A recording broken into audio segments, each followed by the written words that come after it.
Hello, everybody, and welcome back to the IC Topic Chats. Today we're crossing the chasm. Um, this is a presentation about diffusion of technology. It's kind of based upon that, but it's kind of taking that whole concept and applying it towards our program evaluation, independent consulting types of businesses. And so let's dive into it. So if you remember, if any of you guys have been around for a while, and if you haven't, then I'll give you some backdrop. I often talk about identifying your niche. And then when you're identifying your niche, I like to refer to Collins, Jim Collins that is, in his Good to Great book. Good to Great. And so there's a lot of pieces to it. There's 6, kind of primary chapters he goes into about what makes a business go great.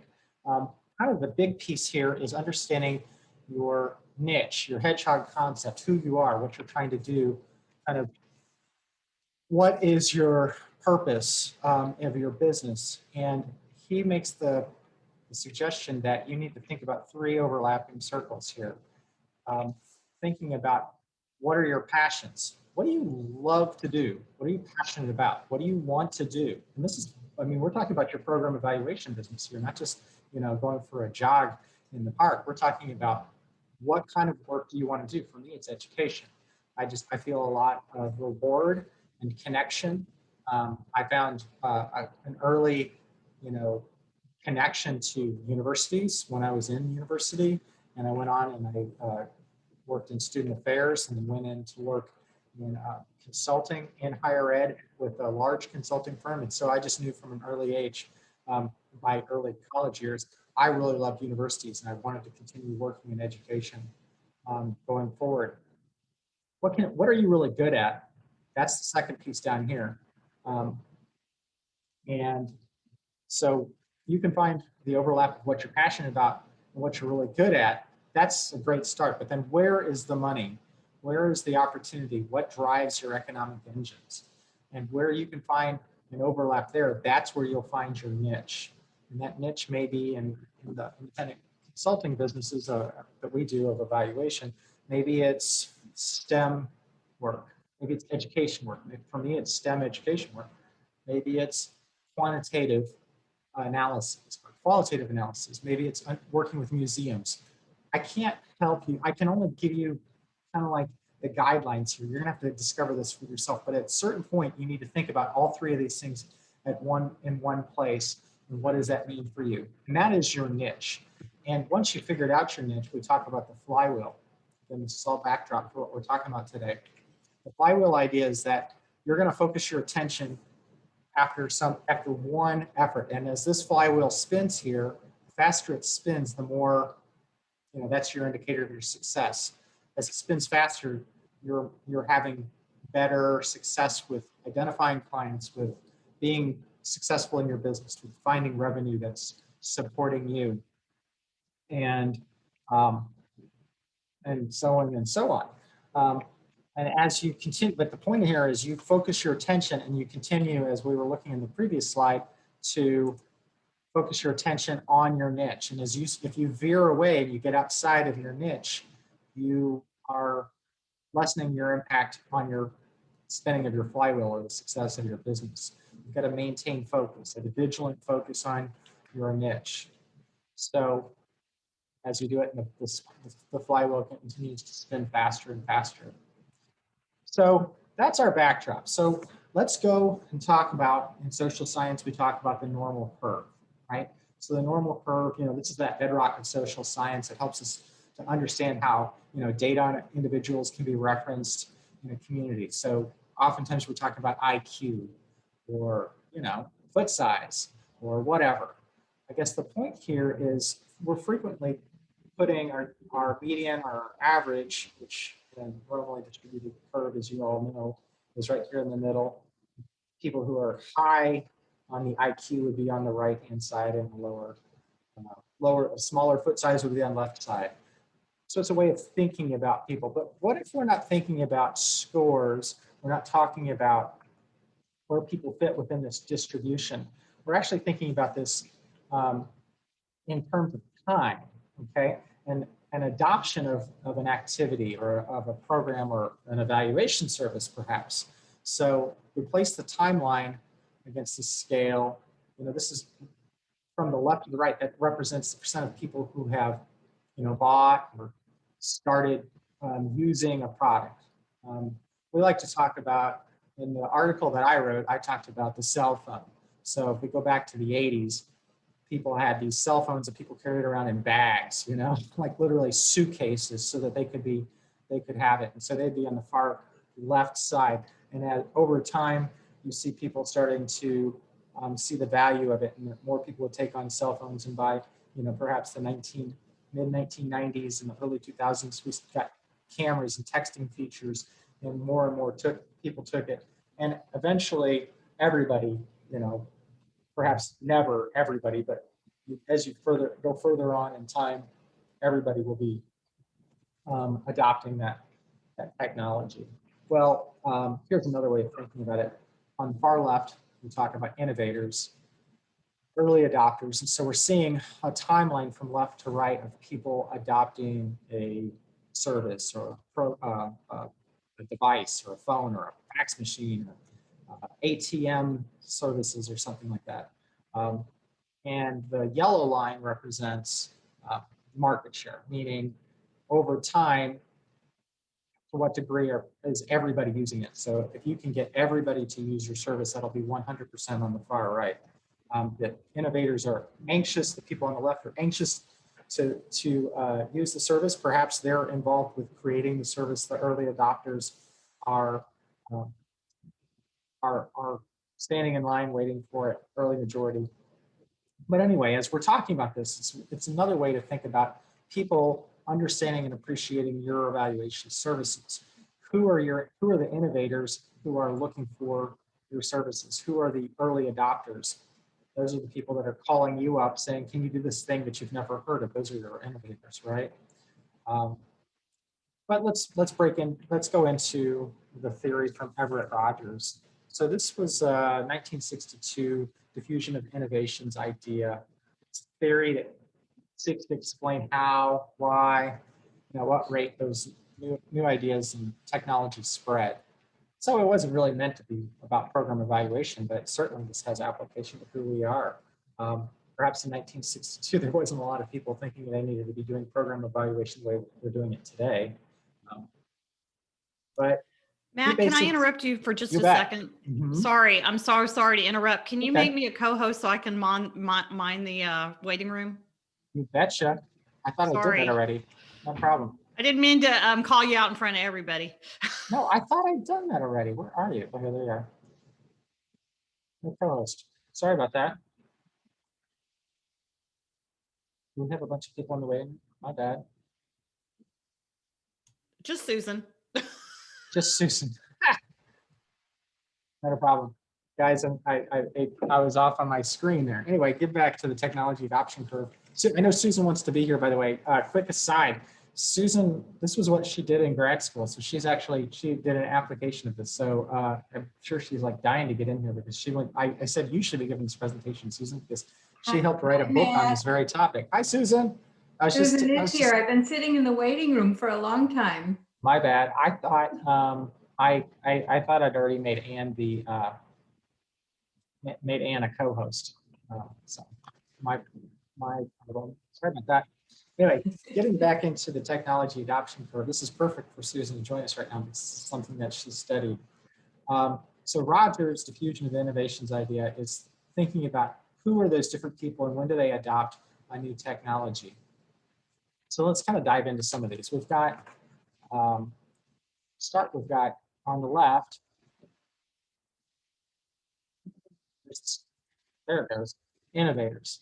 So in the broader scheme of things, these are the people who are willing to invest in an idea where there's potentially and probably multiple failures before they get something that's really going to work.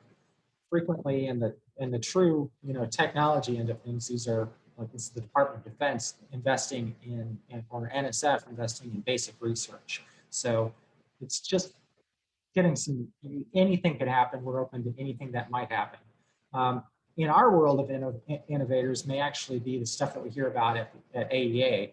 I forget what it was. There was something that came out from AEA as a e-study today, and I was like, I have no idea what they're talking about. That would have been on the innovators idea. It was an email that came out today. And I was like, this is wild stuff that I've never even heard. At one point in time, we might have been thinking social network analysis was on the innovators end. 25, 30 years ago, when W.K. Kellogg was talking about logic models, we'd be like, what is this logic model stuff? That's innovators stuff, okay? We've seen it become more mainstream. And to the extent we're in the late majority with that now. So who are your innovators? Those are typically those people who are coming to you, and also the early adopters who are coming to you and saying, hey, outcome harvesting. Exactly, Jason. I was like, what is outcome harvesting? I was like, this, okay. I didn't spend enough time to understand it, but it sounded pretty wild and weird stuff to me, but it's edgy, innovator stuff. Well, let's talk about the next one. We've got early adopters. In the grand scheme of things, early adopters are the ones who see potential. There's something that's been going on. They're trying to put things together.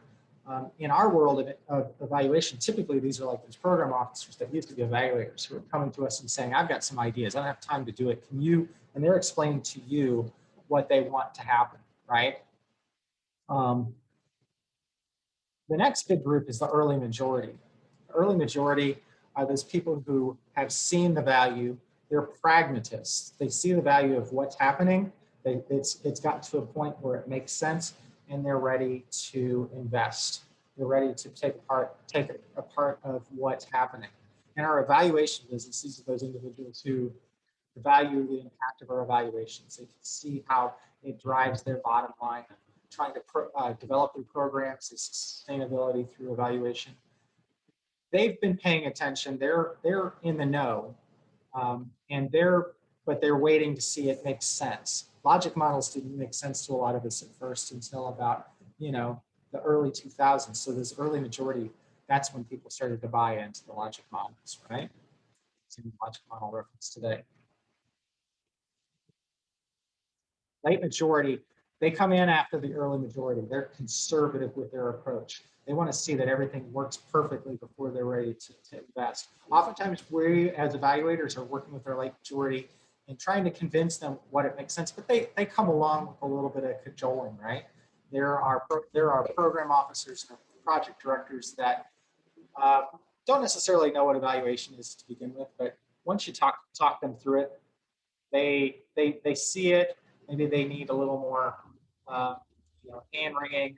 They do a little hand wringing, a little more conversation about the importance of evaluation. And then your laggards, we certainly have a lot of these in evaluation. In fact, I would make an argument that the laggards are much bigger than this tail end of the adoption curve.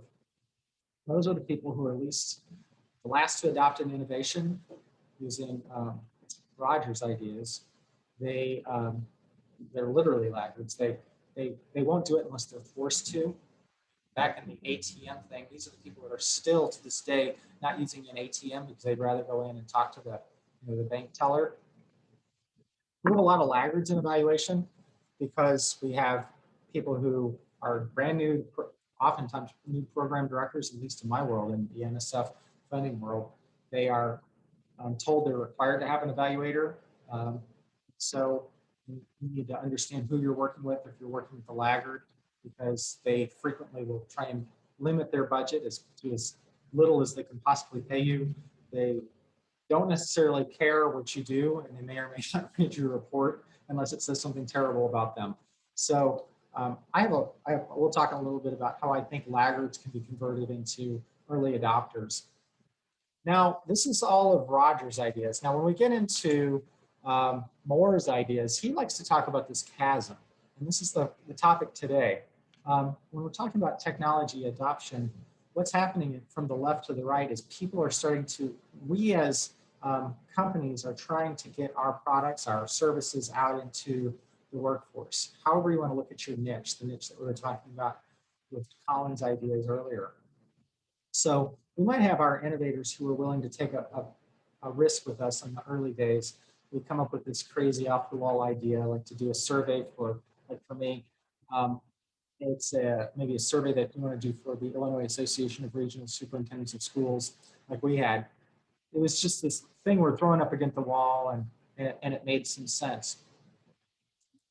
Over time, you'll start to see that the service has more and more demand. The big problem with this is going from the early adopters to the early majority, and this is where Moore likes to talk about a chasm. It's very complicated, and a lot of people fail to go from the early adopters to the early majority. And this is about distributing your product and growing bigger and getting more mainstream with whom you're working. So if you were looking at a target market of all the school districts in St. Louis, like where I am, perhaps I have 2 or 3 school districts that I'm working at right now for 21st century after school programs. But my target market is, the 40 school districts that are in my regional area. And I would like to do the 21st century programs for all of them.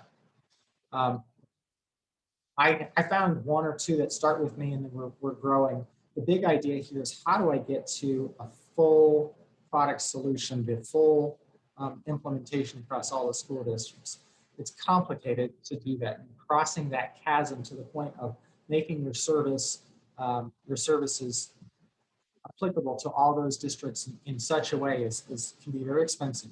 And the point of doing all of this, and the way that you go about doing this, is focusing in on that chasm, how you attack the opportunities that are in front of you.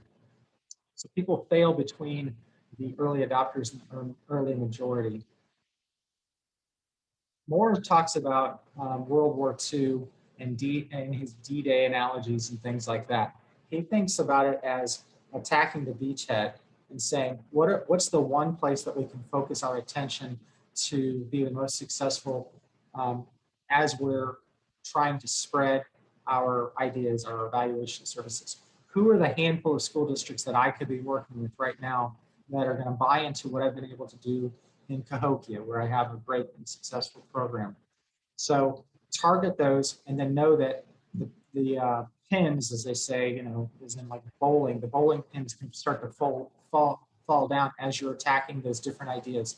As you're able to identify one in a certain community in St. Louis, perhaps you're going to see the other communities right around them will understand what you're trying to do, and they will see the value of your services, of your evaluation services. And so you start to pick them off one at a time. But it's really a very targeted niche idea that if you're able to focus on one service, and then once you're able to do that, then you can spread your services and you can talk about different things that you can do. If you've been doing 21st century after school programs, what are some additional things? Like another thing that we offer is services with regard to student monitoring for students who are at risk, early identification of students who may be at risk. And so there's additional services that we can provide to these school districts. But it's the idea of, how do we attack that broader population of people who may be interested in our services? So that's the chasm. So here's some considerations. You want to start with, what's your hedgehog concept? What's your niche, right? Hedgehog is the Collins reference. So what does that lead to? What are you doing as a result of that? What are your services, or what is one single service that you can be really good at? Again, remember, we're doing things that we enjoy, things that we're good at, and where there's financial opportunities, where you can be valued for what you do. I like to say there's no such thing as history education evaluators anymore, which I think is changing because everything's in STEM. So is your service offering in STEM education? You have more opportunity for services that could be compensated. So who are those people who are interested in your work? What are you going to do to blow their minds? And I mean this when I say this, because the people who are innovating, if you're doing what everybody else does, you're probably not going to be as successful. At some point, you need to question what you're doing and try and find a way to innovate on that and be a little bit better, a little edgier, a little bit smarter, a little bit. How are you going to incorporate data visualization? What is your edge? What are you doing to blow their minds? How is this, now that you've found this client and they've got you you've got a little bit of work, how is this going to become sustainable? Meaning they're not going to hire you for one project. They're not hiring you for a 3-year project. They're hiring you forever. You're here for as long as you can continue to provide services to them, because you've found a way to be extremely valuable to them. Now, who's that next client? Are you going to conferences with them? Are you going to their meetings? Are you talking to them? And I'm not saying don't be swarmy here. We're not like, hey, who else should I be talking to here? None of that. I'm talking about just being your natural self. Go to their meetings, talk to them, go to their Zoom meetings as it is right now. If they ask you to present material to, like I have, to like the school boards, go to the school boards. What's that next opportunity? Where's that next client? And don't be worried about this. This comes naturally, because if you're doing a great job for one client, they're gonna want to brag about working with you, and it's natural that the next client comes along.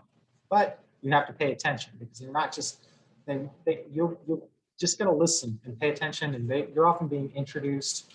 These things happen very, very naturally. So how do you improve and replicate your services? What's the next service on top of that?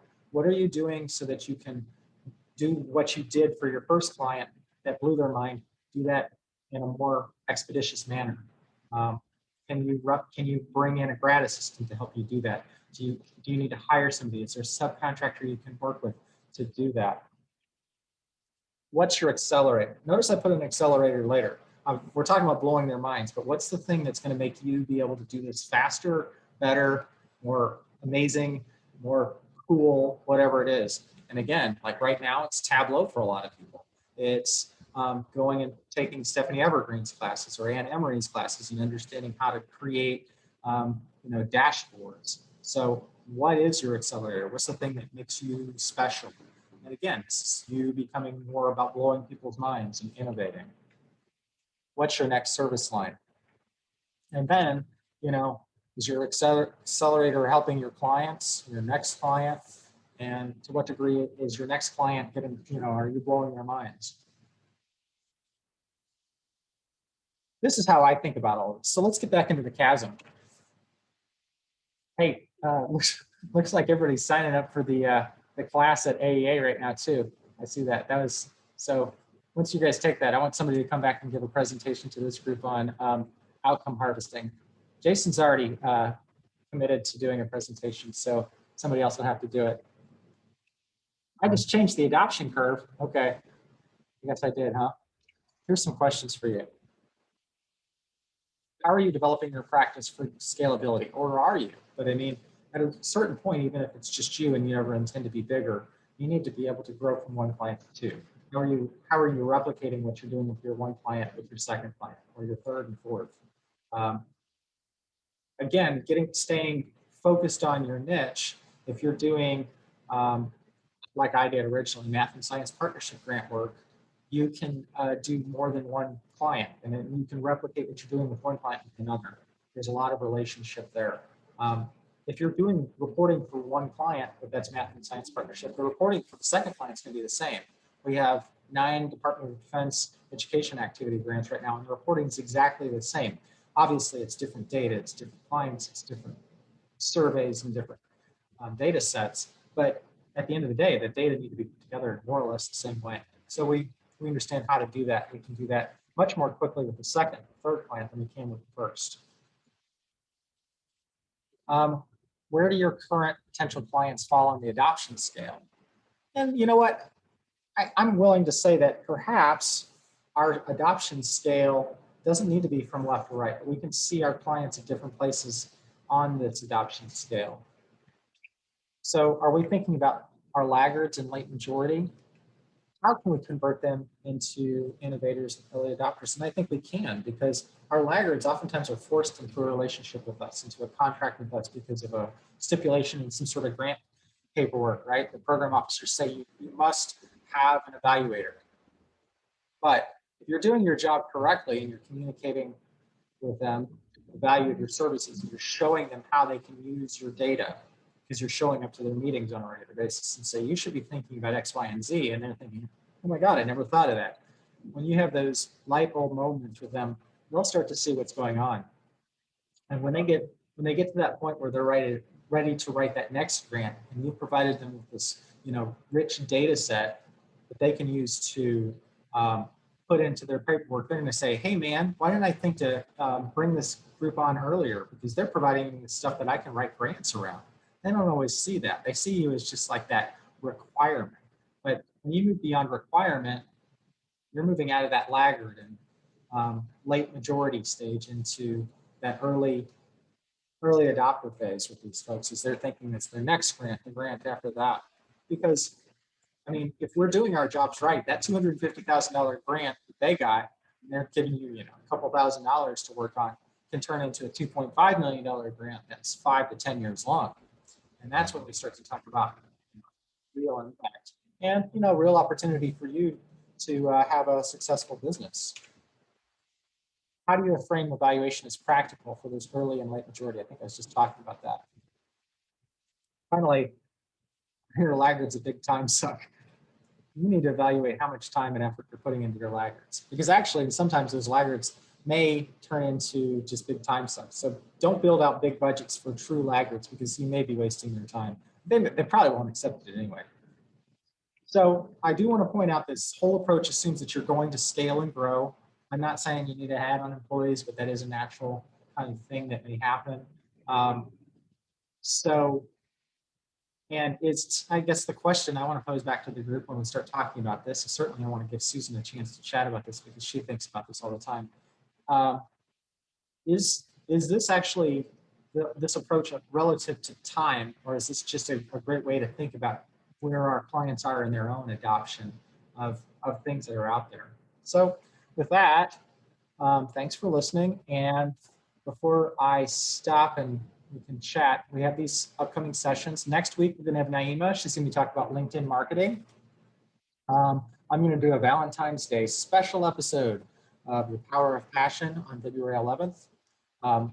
Robert Hoke, Marcela Gutierrez, myself, and somebody else. If anybody's interested, we'd love to involve you with this. But we're going to do a panel debate, and that debate's going to be on our approach to evaluation, generalist versus specialist.